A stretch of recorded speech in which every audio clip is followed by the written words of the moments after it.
When Mental was alive, he was a boss man with 18 or 20 children working for him, and he almost never raised his hand against any of them. Every week he gave them 5 stars to split between themselves, or packs of gems, and he made them invisible to the police and the evangelist types who wanted to salvage them from the streets, and the men who watched them with hungry eyes as the children hurtled down railway tracks, gathering up plastic water bottles before a train could ram into them.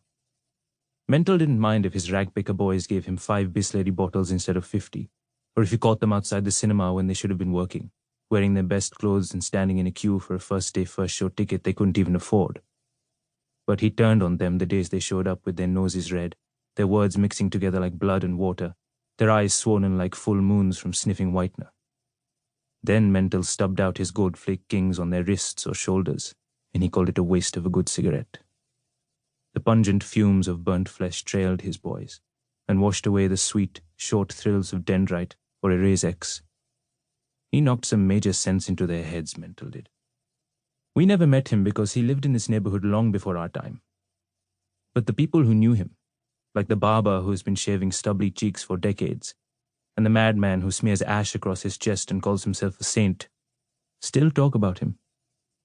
They say Mental's boys never picked fights about who got to board a running train first, or who could claim a stuffed toy or a bump-and-go racing car wedged into the gap behind a seat berth. Mental taught his boys to be different. That's why, of all the children who worked at all the railway stations across the country, they lived the longest. But Mental himself died one day. His boys knew he hadn't planned on it. He was young and healthy, and had promised to hire a tempo and drive them to the Taj before the monsoon came to the city. They cried over him for days. Weeds flowered in the bald ground watered by their tears. Then the boys had to work for men who were nothing like Mental. There were no chocolate bars or movies in their new lives, only hands scorched by railway lines gleaming like gold in the summer sun, the temperature 45 degrees by 11 in the morning. In winter, it belly flopped to 1 or 2 degrees, and sometimes, when the mist was white and grainy like dust, the knife edge of the icy tracks skinned their blistered fingers. Every day after scavenging, the boys cleaned their faces with the water dribbling from a leaky pipe at the station and sent a collective prayer up to Mental to rescue them before a train's wheels ground their arms and legs to bone dust, or a belt whistled through the air to snap their hunched spines into 2, and they never walked again.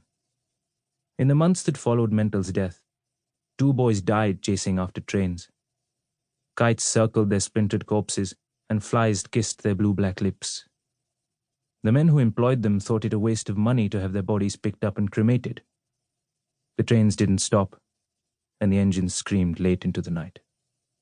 One evening, soon after the deaths, 3 of Mental's boys crossed the road that separated the railway station from the hodgepodge of shops and hotels whose terraces were packed with red and white mobile phone towers and black Syntex tanks.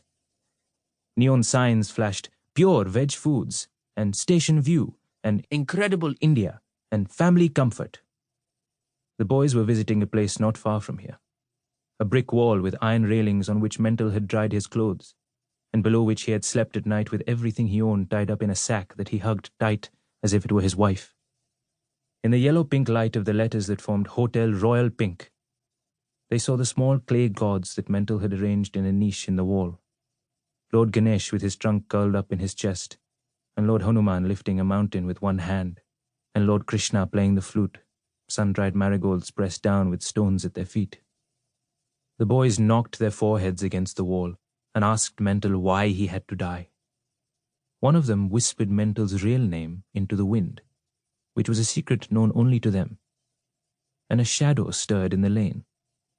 The boys thought it was a cat or a flying fox, though there was a charge in the air, the metallic taste of electricity on their tongues, the flicker of a rainbow-colored bolt of light, gone so soon they could have only imagined it.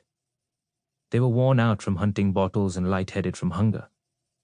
But the next day, rooting through the trash on the floor of a train, each one of the 3 boys found a 50-rupee note under different seat berths. They knew the money was a gift from Mental's ghost, because the air around them rippled with the warm breath he exhaled, smelling of gold-flake kings. He had come to them because they had called him by his real name.